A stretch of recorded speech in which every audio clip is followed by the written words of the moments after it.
घोसी लोकसभा चुनाव इस वक्त नज़दीक है और देखा जाए 1 जून को मतदान होने हैं और प्रधानमंत्री मोदी का भी आगमन 26 मई को होने वाला है। ऐसे में ये चुनाव दिलचस्प होने जा रहा है और ये यहाँ जो लड़ाई है वो टक्कर की होने वाली है। इसी को हम देखते हुए अलग अलग गाँव में जा रहे हैं और लोगों के मिजाज को टटोल रहे हैं कि लोग इस बार क्या सोच रहे हैं, किसको अपना सांसद बना के सदन में भेजेंगे, कौन घोसी की आवाज़ को उठाएगा। और इसी कड़ी में हम आए हैं पाउस में ब्राह्मण बस्ती में आए और देखेंगे कि अब की बार ब्राह्मण वर्ग क्या सोच रहा है, किसे वोट करेगा और किन मुद्दों पे वोट करेगा। क्योंकि घोसी के विकास की बातें जब होती हैं तो घोसी कहीं ना कहीं इसमें पीछे नजर आता है, विकास की जो बातें हैं वो दूर हो जाती हैं। क्या इस बार जो सांसद बनेगा वो घोसी के विकास की बात सदन में उठाएगा? क्या घोसी के सड़कों की बात उठेगी? क्या घोसी के स्टेडियम की बात उठेगी? क्या घोसी के मेडिकल कॉलेज की बात उठेगी? कई सारी बातें हैं, घोसी के युवाओं की बात उठेगी। इन सारी बातों पे चर्चा होगी और यहाँ ब्राह्मण वर्ग किस तरफ जा रहा है देखने वाली बात होगी। आइए बात करते हैं। क्या नाम है आपका? रमेंद्र दत्त उपाध्याय। घोसी लोकसभा में 1 तारीख को चुनाव होने वाले हैं जी। ऐसे में आप लोगों ने क्या सोचा है? हम लोगों ने सोचा है कि भाजपा पार्टी जो है देश के लिए विकास का कार्य कर रही है और हम लोग इसके साथ हैं। इसके साथ हैं? हाँ, इसके साथ हैं। घोसी में देखा जाए जब लोग सांसद बन जाते हैं तो लोग घोसी के विकास की बातें भूल जाते हैं। क्या लग रहा है इस बार कोई ऐसा सांसद है जो ऐसा कोई प्रत्याशी दिख रहा है जो जीतने के बाद घोसी की बात उठाएगा? हाँ, जो लोग भी जीत कर जाते हैं ज़रूर खोज खबर लेते हैं हम लोगों की। हाँ, क्योंकि हम लोगों की उनके यहाँ तक पहुँच रहती है और वो लोग भी हम लोगों को सम्मान सहित यहाँ तक आकर। कौन?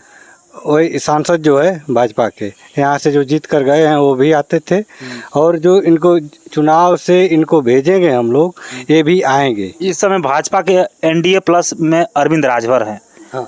तो और राजीव राय हैं, बालकृष्ण चौहान है, तो किसको आप लोग सोच रहे हैं आपकी बार? अरविंद राजभर को सोच रहे हैं हम लोग। भाजपा के हैं वो। क्या लग रहा है कि काम करेंगे? हाँ, क्यों नहीं काम करेंगे, लेकिन टक्कर है, समझ लीजिए। टक्कर है लेकिन सब लोग पीछे रह जाएंगे, ये आगे निकल जाएंगे। ऐसा क्यों लग रहा है आपको? ऐसा इसलिए लग रहा है कि ये लोग आते हैं बरसाती मेढक की तरह और फिर चले जाते हैं, फिर आते नहीं हैं। लेकिन ये बराबर हम लोगों के बीच में रहे हैं। अच्छा, इसीलिए हम लोगों की पूरी उम्मीद और आशा है कि हम लोग इनको साथ लेके चलेंगे। आप कह रहे हैं कि उम्मीद आशा है कि काम करेंगे।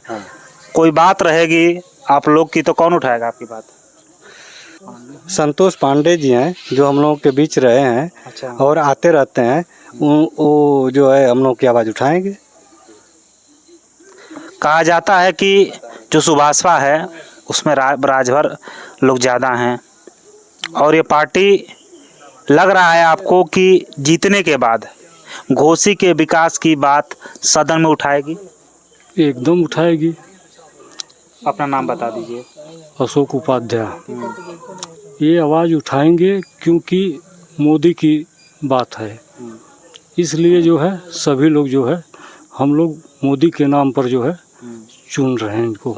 मोदी के नाम पे चुन? मोदी के नाम पर चुन रहे हैं। लेकिन कहा जा रहा है कि जिस तरीके से इस मोदी सरकार में लोग बेरोजगारी की बात कर रहे हैं, महंगाई की बात कर रहे हैं, इस पे आप लोग क्या सोच रहे हैं? तो सबके राज में बात किया जाता है, खाली भी नहीं के राज में थोड़ी न करते हैं लोग। जो है जो भी जाता है ये तो समस्या बनी रहती है। घोसी में क्या लग रहा है कि जो मुद्दे हैं उस पे इस बार जो प्रत्याशी हैं वो काम करेंगे? एकदम करेंगे। क्यों करेंगे कि पांडे जी साथ में लगे हुए हैं, इसलिए हम लोगों को उम्मीद है कि ये बातें जो है उनके माध्यम से पहुंचाई जाएगी। जी। ये कौन पांडे जी हैं? संतोष पांडे जी हैं। अच्छा। ये क्या हैं? राष्ट्रीय उपाध्यक्ष हैं। अच्छा। और उम्मीद किया जा रहा है कि इन्हीं के माध्यम से जो है हम लोग बात रखेंगे, जो भी है वो वहाँ तक पहुँचाएंगे जो है। चलिए, परिचय दीजिए अपना। चोट लगी है आपको? चोट लग गई है। कैसे? ये जा रहे थे उधर से, अब डरिया की तरफ से आ रहे तो चोट लग गई है। चोट लग गई है। क्या कुछ सोचा है आपने, अपना परिचय दीजिए।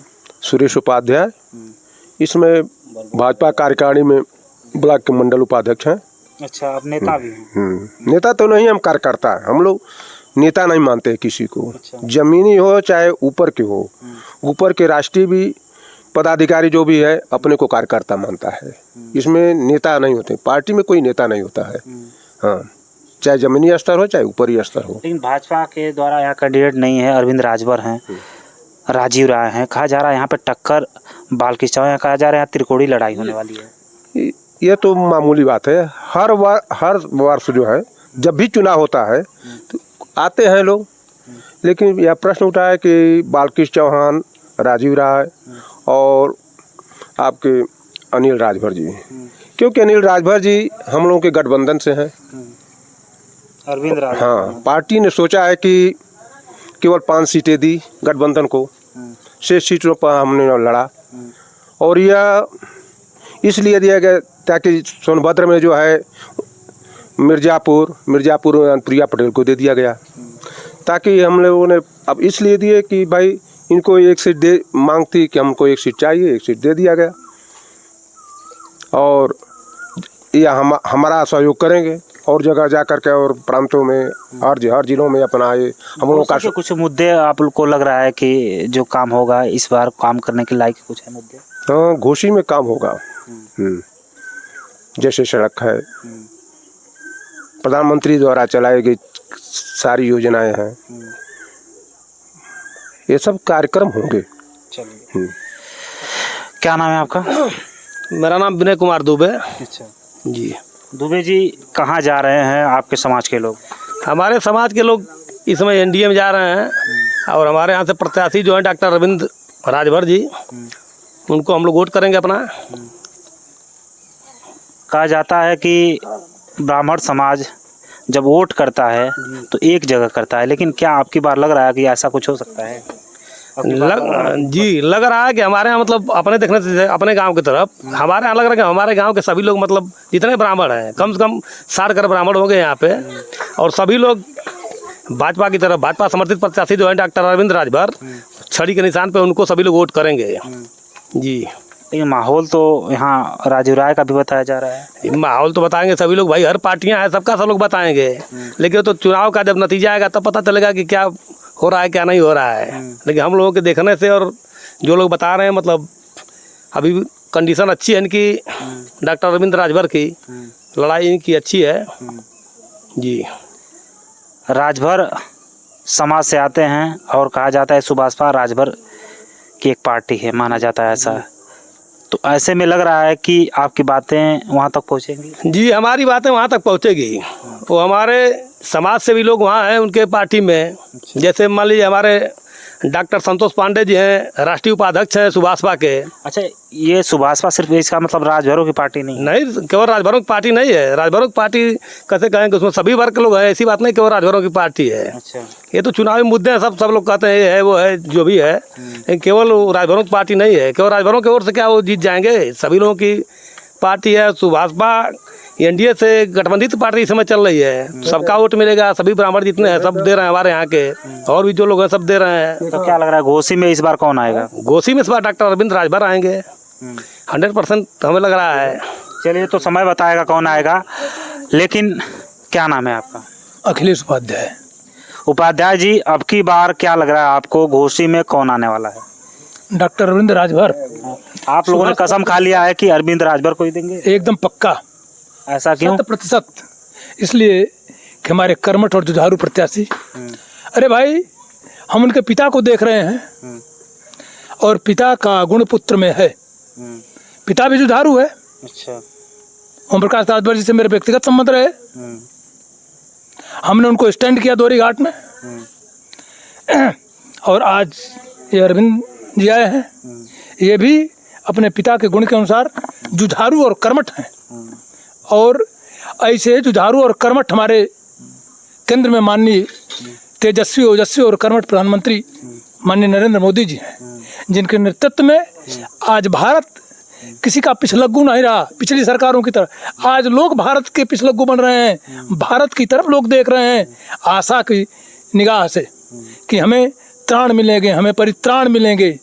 जो छात्र हमारे विदेशों में फंसे रहे, कहाँ फंसे रहे, कैसे फंसे रहे, हमारे नरेंद्र मोदी जी निकाल कर खिलाए, जहाँ कोई आशा की किरण नहीं थी। आज जहाँ ये लोग अपनी बात कहने में डरते थे, आज मोदी जी पैरेलल बैठ करके, चाहे वो पुतिन हो, चाहे वो बाइडेन हो, इन लोगों को कहते हैं। मैं देखा टीवी पर बोल रहे थे कि अरे भाई यह युद्ध का समय नहीं है पुतिन जी को।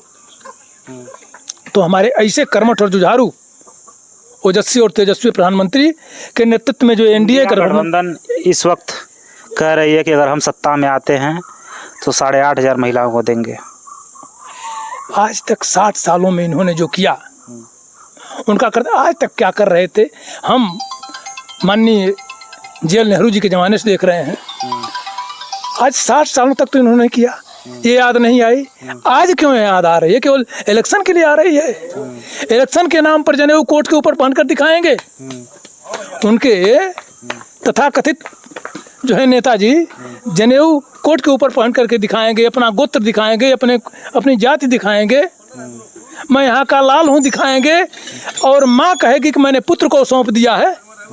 कोई और पार्टी का कार्यकर्ता नहीं मिला उनको सौंपने के लिए उस जनता को, भाई देखो यह तुम्हारा मजबूत उम्मीदवार है। हमारे माननीय प्रधानमंत्री जी तो अपने किसी पुत्र और किसी भाई को नहीं सौंप दिए। यहाँ तो बंधुओं केवल परिवारवादी पार्टियां जो है। क्या लग रहा है आपको, जो घोसी लोकसभा में ब्राह्मण समाज के वोटर हैं वो एनडीए के साथ अब की बार जाएंगे? जी हाँ, सामने राजीव राय भी हैं, ध्यान दीजिए। बंधुओं राजीव राय हैं, लेकिन वो एक ऐसी पार्टी से जुड़े हुए हैं जो केवल और केवल परिवारवादी है। परिवार के अलावा उनका एक नेता और बता दीजिए जिसको इन्होंने ऊपर किया। केवल अपने, क्या उन्हीं के परिवार में सारे योग्य हैं? माननीय मुलायम सिंह जी के ही परिवार में सारे योग्य हैं, और प्रदेश के सारे युवा, देश के सारे युवा जो हैं नाकाबिल हैं। सबको इनको आगे करना चाहिए था। बंधुआ उस पार्टी से हैं जिन्होंने प्रदेश में भर्ती जब हुई तो 35,000 में पुलिसकर्मियों की भर्ती में 30,000 मैनपुरी एटा इटावा अपने क्षेत्र के लोगों का किया, और 5,000 में पूरा प्रदेश रहा, सारी जातियां रहीं। क्या वो लोग नहीं जानते हैं? सभी लोग जानते हैं। और उसी पार्टी से माननीय हमारे राजीव राय जी हैं। तो पार्टी ये परिवारवादी है और इनका कोई अस्तित्व, जनता इनको नकार दी है कि चाहे कितने गठबंधन और ठगबंधन बना करके आ जाए, जनता इनको नकार दी है। ये सामने है, केवल इनके परिवार के लोग ही पार्लियामेंट में जा पाए। अच्छा, आप नेता उदा नहीं ना? अरे भाई हम तो देख रहे हैं, किसान आदमी हैं, गाय भैंस और पशु देखते हैं अपना। बोलते तो काफ़ी कुछ है आप राजनीति के बारे में। बंधुअर हम पॉलिटिक्स से पोस्ट ग्रेजुएट हैं। अच्छा, इसी वजह से हम पॉलिटिक्स से पोस्ट ग्रेजुएट हैं, और भारत का नहीं, हमने विश्व का कॉम्पिटिटिव गवर्नमेंट एंड पॉलिटिक्स पढ़ा है। और मैं राष्ट्रीय और अंतर्राष्ट्रीय राजनीति को भी देखता हूँ, समझते हैं। और यहाँ ये लोग जो इंडी गठबंधन वगैरह जो चला रहे हैं ना, राजनीति में एक शब्द प्रोपेगेंडा है। ये लोग प्रोपेगेयर कर रहे हैं, वास्तविकता धरातल पर कुछ नहीं है, जमीन पर कुछ नहीं है। इनको आज तक कोई नेता नहीं मिला, एक ही लॉन्च पैड इनका है, उसी से बार बार एक ही नेता को लॉन्च कर रहे हैं। आज तक लॉन्च नहीं हो पाया सर। चलिए, ये तो समय बताएगा, देश का दुर्भाग्य है। समय बताएगा कि कौन लॉन्च हो रहा है कौन नहीं, लेकिन 1 जून को क्या जनता चुनती है ये सब देखने वाली बात होगी। बाकी और लोग कहाँ के हैं को तो जनता बताएगी कौन यहाँ पे आने वाला है और कौन लॉन्च होने वाला है। क्या आपको लगता है, कमेंट करके बताइए। क्या ब्राह्मण समाज सच में एकजुट है? इस समय बताएगा। बाकी मिलते हैं हम किसी आपसे नए चौराहे पे, किसी नए मुद्दे और किसी नए लोगों के साथ। आप देखते रहिए दोहरी टाइम्स टीवी। हमें दीजिए इजाज़त। नमस्कार।